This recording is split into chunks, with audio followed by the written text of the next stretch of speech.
Warner Brothers, WB.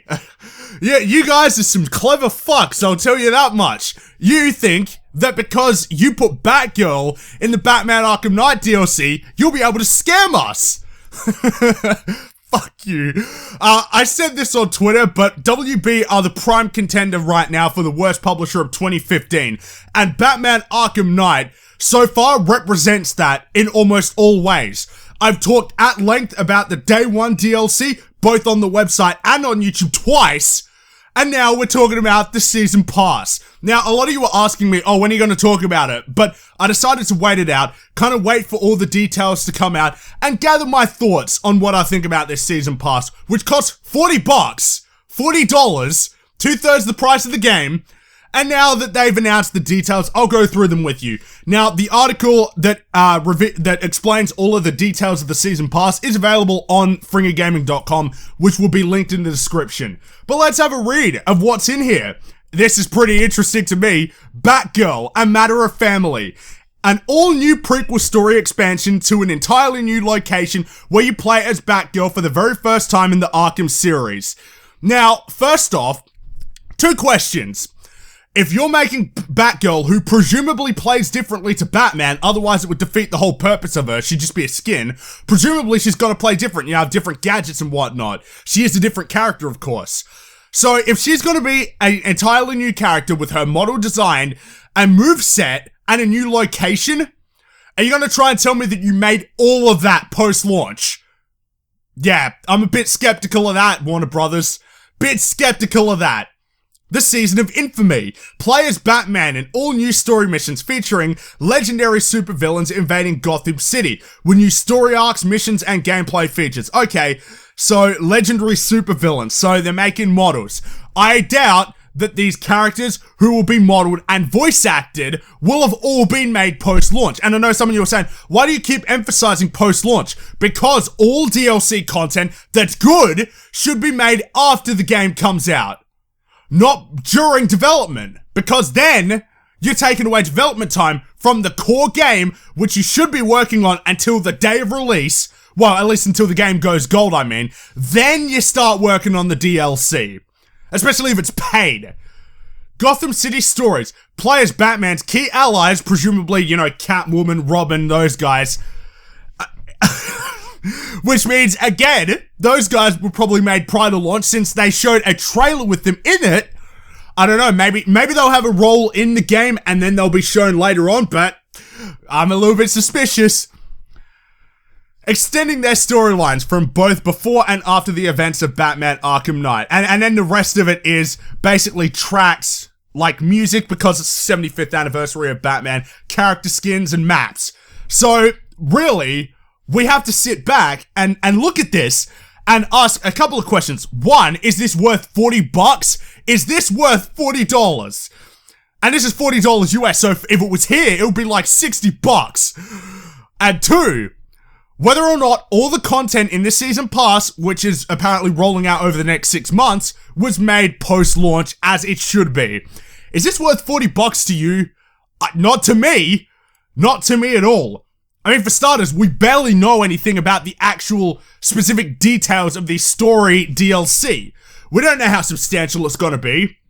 I mean, presumably Batgirl's is probably going to be the most substantial, given that they made a fancy-ass poster of her on it. But at the same time, you combine all of this together and you really extract two-thirds of the price of the game that's got the fundamental mechanics, the entire open world, presumably a 10-hour story, challenges, collectibles. You equate that to $60. Is this two-thirds of that? Is it really? And what's the point about whether it was made all before or after launch? I doubt that all of this content is going to be made post-launch. The fact that they've announced it now, and the fact that you can pre-order it now, means to me that at least some of it is done. And again, no fucking way. That's not how it works. You finish the skins, put them in the game. They did that before, why can't you do that now? This is the thing about it. This game has been in development since late 2011, after Arkham City came out. Because after Arkham City came out, Rocksteady presumably moved on to Arkham Knight, while Warner Brothers Montreal were working on Arkham Origins. So you've had 3.5 years, a delay of 7 months, and you're telling me that you can't get this out? You're telling me that you didn't have enough time to put some of this stuff in the game? Well, I mean, surely you could have taken the time that you spent working on the Batgirl or the Season of Infamy or Gotham City Stories, things that you're gonna make after launch, right? You could have taken the time from those to expand the story in the game. We don't know how long it's gonna be, but the other ones were like 7 to 8 hours, which for open world games is not that long. Presumably you can do more, right? But nah, that would take effort and that would actually cost you more money. You know, Batman Arkham Knight, it's a fucking farce so far. And you know what really sucks is because the game actually looks quite good, but the problem is you've got the day one DLC where you have to pre-order to get one piece of story content, the Harley Quinn story pack. Presumably they're trying to capitalize off of the Suicide Squad coming out next year, so people's excitement for Harley Quinn. And then the Red Hood story DLC, which is a pre-order exclusive to GameStop.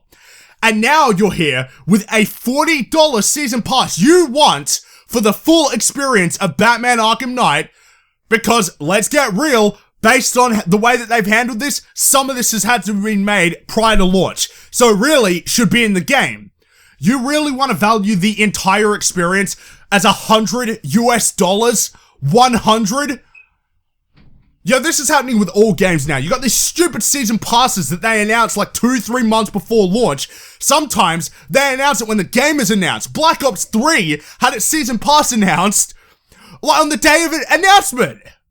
You're announcing your DLC content before your game is even complete. Because you need to monetize it so much. Like, is this really how expensive these games are to these companies? That they need to ultimately charge you $100 US in order to realistically make the money that they intend to make off of this game? This game's gonna sell like hotcakes. And I think they know that. I think they know that people are going to buy this game no matter what, because it's Batman. People like the Arkham series. People like Batman. I do. I just started reading the Batman comic. I thought it was awesome. And that's what they're doing. They're capitalizing off it. They're like, well, you know, you can pre-order play as Harley Quinn, a favorite character. You can play as Red Hood. I think in the Red Hood story DLC. Then you can play as Batgirl. And people love Batgirl, especially after all of that notoriety was drawn to her over the Change the Cover nonsense. I feel like they know. Or maybe they're getting desperate with how much they're starting to cut out. I don't know. I mean, it could go either way, honestly. But ultimately, if you pre-order Batman Arkham Knight or worse yet, if you pre-order the season pass, you might as well hand in your gamer card right now. Because frankly, that would make you a fool if you decided to pre-order this. I mean, for starters, you shouldn't pre-order DLC to begin with. Because it's stupid. You don't know how long you're going to play the game. I made this mistake back in 2012 with Black Ops 2. I bought the season pass, stopped playing after like a month, got one of the packs, and spent all this money on DLC I never bought, or downloaded, I mean. You shouldn't pre-order DLC, and yet people on gaming battlegrounds are like, oh, I got to play as Batgirl. Do you really have that weaker constitutions? Warner Brothers, I really don't like you. As a company, not only in gaming, but in a lot of ways, but particularly in gaming, that's for sure. First, you tried to pull this with Dying Light, and had the game not been delayed, you would have locked Be the Zombie away as a pre-order DLC. You did the same bullshit with Mortal Kombat X, with the microtransactions, the freaking easy fatalities, locking Gore on the disc. That was no doubt your call. And Batman Arkham Knight seems to be like your coup de grace, your ultimate example of like, haha, fuck you, we're getting your money. With a day one DLC and a $40 season pass. This is gaming, guys, this is gaming. And honestly, I hate it. And I'm not buying the season pass, I'm not pre-ordering Batman Arkham Knight, and I'm on the verge of just not buying it, period. Honestly. And Warner Brothers, with all of this, you have cemented yourselves as the lead contenders ahead of EA no less for the worst publisher of 2015. Bravo! Bra fucking vo!